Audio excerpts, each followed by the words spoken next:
Git squash is a way to combine multiple commits into a single commit so your history looks clean and easy to read. Under the hood, Git does not actually merge existing commits.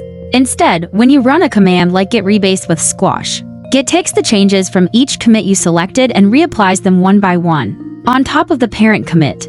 Once all those changes are staged, Git creates a brand new commit that represents the final result. The original smaller commits are no longer pointed to by the branch, so they eventually get garbage collected by Git. This is why squashing is called a history rewrite, because the old commits technically still exist in the database, but they are no longer part of your branch history. The main advantage is that instead of having many small noisy commits like fix typo, adjust formatting, and add test, you can squash them into one clean commit that says implement new feature.